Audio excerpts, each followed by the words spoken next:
अस्सलाम वालेकुम। मैं हूँ आपकी टीचर सिद्रा मुस्तफ़ा। आज हम एक और इम्पॉर्टेंट ग्लैंड करने जा रहे हैं जो कि है पेंक्रियाज। जैसे आप सबको नज़र आ रहा है पेंक्रियाज, अगर इसकी लोकेशन आप देखें, येलो कलर का एक सिंगल ऑर्गन, सिंगल ग्लैंड, और it is present in abdominal cavity very close to the stomach. हमारे मैदे के बहुत करीब ये पेंक्रियाज प्रेजेंट है। उर्दू में पेंक्रियाज को लबलबा कहा जाता है। और ये आजकल के दौर में जो एक बहुत अहम बीमारी जिसको कह लें, जो हर एक दूसरे बंदे को है, दैट इज़ आम ज़बान में शुगर बोलते हैं उसको, डायबिटीज़ मिलिटस। उसके बारे में हम पढ़ेंगे कि ये पेंक्रियाज कैसे उस बीमारी का सबब बन रहा है। तो सबसे पहले हम अगर इस पेंक्रियाज के फंक्शंस देखें, it's functions, two important functions of pancreas are there. तो फंक्शन इसके कौन से हैं, अगर हम इनके फंक्शंस को देखते हैं, the two functions of pancreas are, number one, एक जो है इसका मेजर पार्ट पेंक्रियाज का, it is acting as a exocrine gland. आपको मैंने बताया था दो तरह के ग्लैंड्स होते हैं ना, एक होते हैं एंडोक्राइन, एक होते हैं एक्सोक्राइन।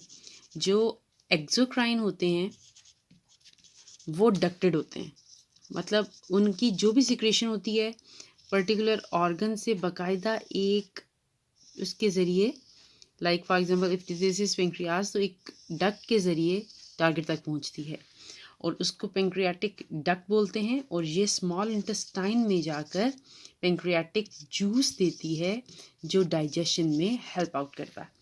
तो ये वाला काम पेंक्रियाज का एक है, जिसमें एक पोर्शन उसका एक्ट करता है as a exocrine gland which is ducted portion, और उसमें से पेंक्रियाटिक जूस को लेके फूड की डाइजेशन के लिए ये जाता है। हमारा फोकस एज एंडोक्राइन ग्लैंड पर है फ़िलहाल।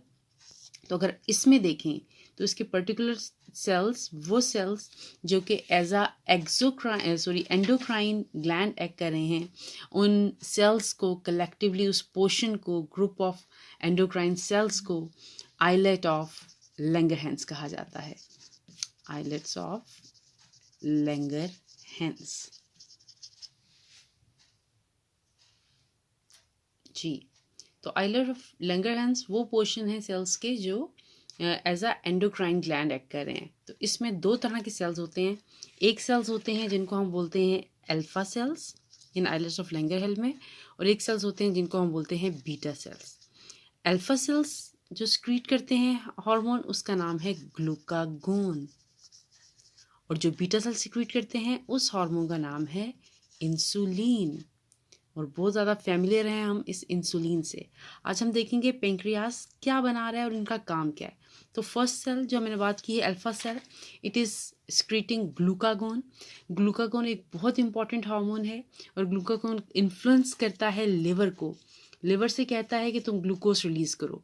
एज हम जानते हैं कि जो एक्स्ट्रा फूड होती है in the form of glycogen वो स्टोर हो जाती है into the liver. So glucagon जब रिलीज़ होता है ये लिवर को इन्फ्लुएंस करता है कि वो ग्लूकोज रिलीज़ करे, और ये ग्लूकोज रिलीज़ होकर आ जाती है ब्लड के अंदर।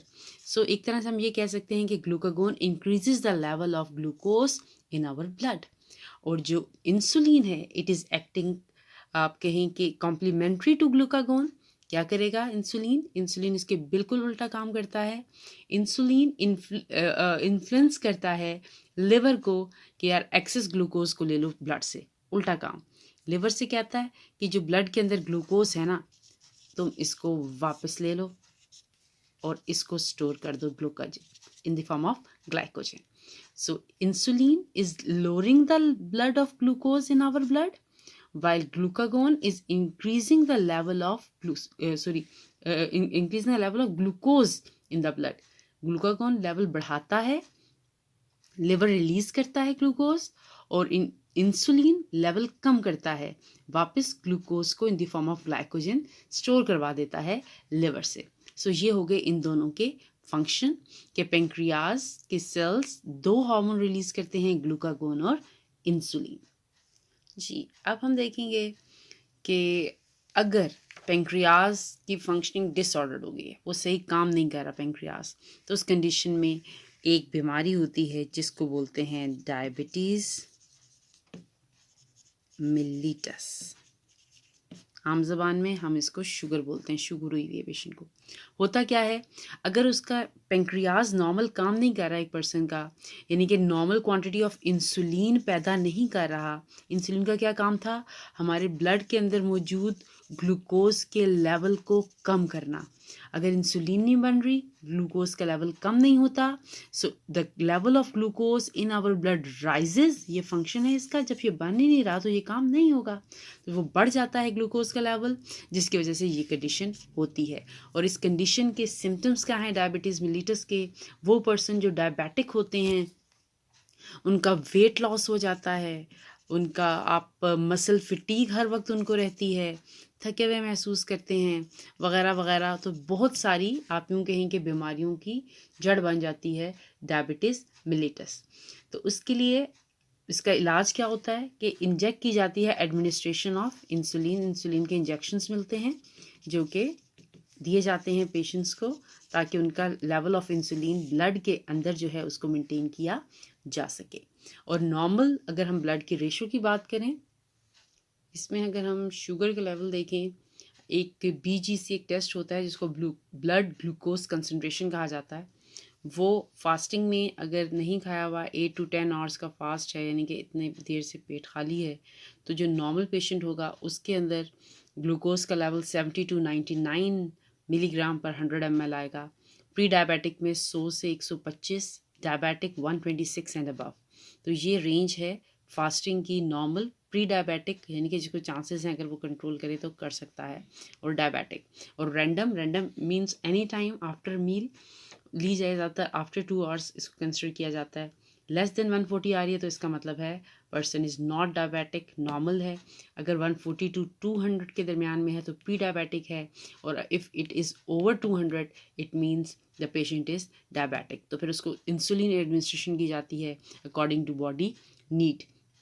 तो ये था पेंक्रियाज, एक बहुत इंपॉर्टेंट हार्मोन ग्लैंड जो कि बहुत इंपॉर्टेंट हार्मोन रिलीज़ कर रहा है। Hope it is clear to everyone. आपको अच्छी लगी वीडियो, लाइक करें, सब्सक्राइब करें और कमेंट सेक्शन में ज़रूर अपनी राय दें। अल्लाह हाफ़िज़।